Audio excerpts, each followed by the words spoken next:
They say a picture is worth 1,000 words, but to a perspective, 1,000 will not nearly do it enough justice. And a simple change in the tone of a perspective changes the overarching ways we approach such a thing to make it more nuanced. And we can spend entire books and movies solely based off of a perspective. And one of the best ways to understand these ideas is to break them down into more digestible pieces. Such pieces will be used from examples through works Itai no Itai no Tondaike, Don't Mind Dance, and Evangelion.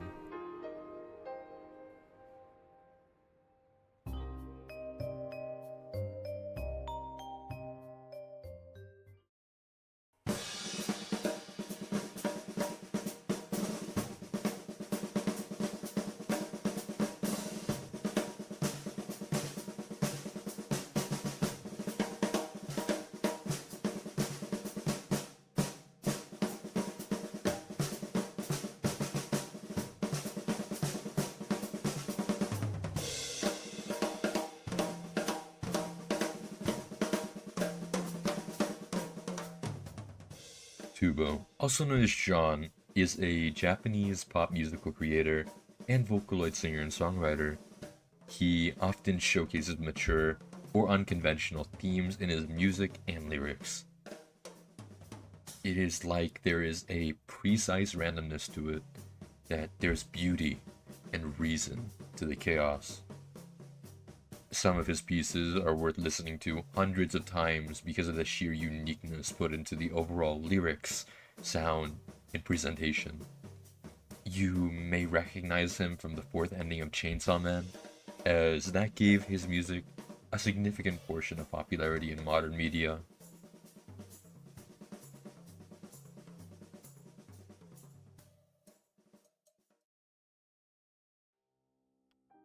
Itai no Itai no Tondeke, created by John Tubo, and the music video directed by Memeru Meta, illustrates the story of Kozuki, who was sold as a slave to the circus by her mother Jitoki, and it features two perspectives, one of bitter feelings and suffering, and the other of bliss and comfort. The video was directed with an emphasis on these two comparisons of life and viewpoint to be constantly juxtaposing with one another, that the exchange of perspectives is constant throughout the music video. From the difference in clothes, body language, circumstance, and mentality, many examples illustrate her misery through the contrast of her ideal world. With the differing environments of the two Kozukis gave creation to two new paths for her, one under force, fear, and a lack of control over her own life and situation, and another full of luxury and contentment without a worry in the world. In the latter half of the video, after the ringmaster, Mr. J, had been killed by a tiger, the performers of the circus attend his funeral and eventually split up. As she walks down the road, she caught her eye on her mother. Then it is confirmed to us, the viewer, that there is no hopeful reality for Kozuki, rather just her imagination, that what we could see on the right this entire time was just her trying to be hopeful and have positive thinking about what life could have been had she not been thrown away to the circus. That she was sold by the person she had cared about most, being her own mother, and that very person moved on without her to have a family. And so both scenes seamlessly blend into the actuality that is her miserable life. She had tossed aside her sense of hope and optimism in the moment, and instead given into a blind and confused rage, murdering both her mother and her lover in cold blood. She hesitates, deciding between murdering her sister like she did the rest of her family, but instead chooses to take her sister with her. She decides not to betray or kill her sister, as she did no wrong in the situation, being a helpless infant, and flees to Momo Town from the police for a better life. though the chain of unfortunate events that spiral in the next music video that precedes this story, being Tablet, shows that there is no happy ending for the both of them.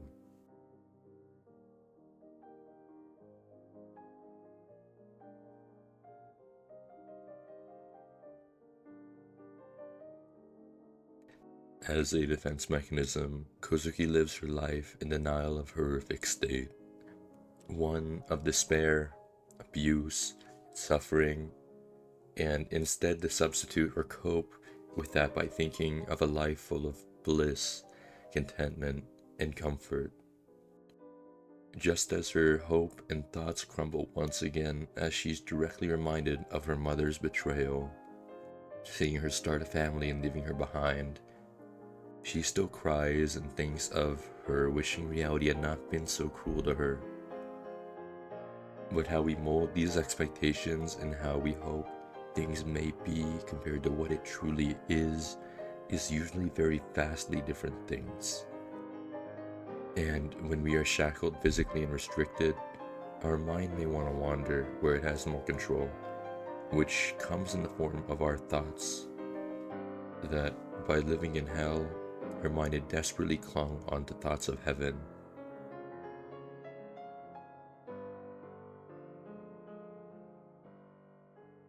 The creators of this song and the director of the music video put a passionate amount of care into the modeling of this art piece. The lyrics are also a detail to the depth of the story, like the video itself does, and it serves as a way to verbalize her inner thoughts and the story at hand. The lyrics describe her pain, her tears flowing, lured to what she thought was paradise, but was truly hell. That even the one taking her in has the disguise of a happy clown, but if you take a look, you'll see that he isn't smiling either. Through being deceived, she left one world and had been forever tainted in the next, crying tragically until it is forced out of her that the only way she can express herself is through her thoughts, hoping that all the pain of her cruel life fades and she can just be happy, not alone amongst strangers, but together in a positive, hopeful world that escapes all the trauma and betrayal instilled into her. That betrayal never comes from the enemy, and all it takes for her expectations that one day she might be on the path to love and peace is shattered by the reminder of the cold and monstrous reality that is in store for her. Though knowing she can never get the reality that she truly wants, she still cries and wishes she had a life that had not been so cruel to her, and instead filled with happiness and support from her mother. Just as a little detail from the creators added that there is this point right before Kozuki murders her family, that there is a slight sinister laugh, it's like a little devil, as though this is all a sick and twisted play orchestrated full of sinners for his entertainment.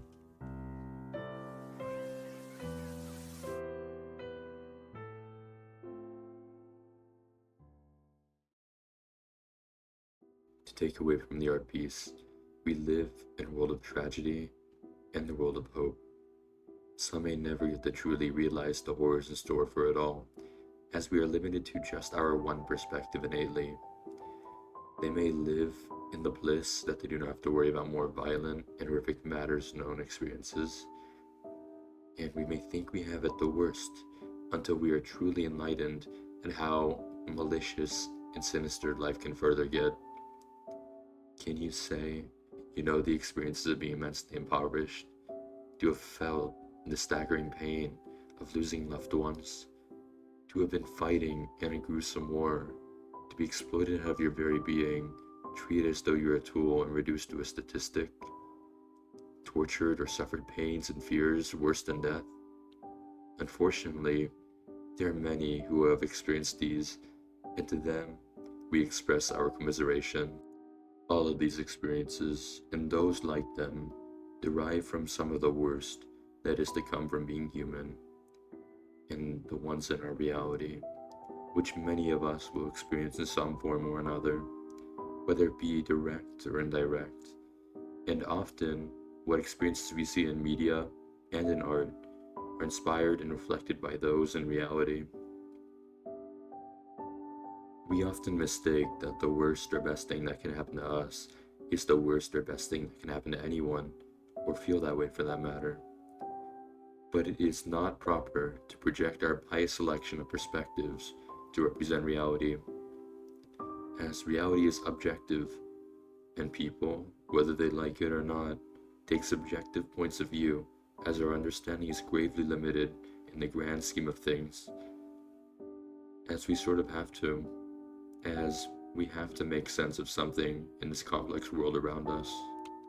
What I am ultimately trying to express is that our emotions and biased perspectives do not equal what reality is, and often we hold false beliefs that tear down that reality to paint a vision of what we want of it instead of what it actually is. And that is in order to give ourselves a sense of control or justification for the way we feel. That what we are thinking isn't the objective reality, rather the reality we craft for ourselves in our mind. It is what Kozuki had done to herself gave her a better sense of control and coping in her life, but for everyone else, it could be different. Couldn't we say that it is almost magnificent and astounding that for many people in first world countries, that much of their stress and pain experiences come from paying bills on time, the annoyances and tediousness of education and work, raising market prices, the annoyances in hobbies like video games, the greedy corporations, and getting the motivation to get out of bed. That if we were to contrast these experiences to the pain and suffering of something far more grueling and taxing, we would see such as the hundreds of years of violence and suffering in history, on top of the conflicts we experience today without the same convenience nor accessibility. We see that we often overlook and forget where we came from. We forget such as the many slaves and oppressed who had few wants and lived their life unfulfilled. Yet for us, we have a high and far more higher standard of life that we still wish for more, and that is still very understandably so at that.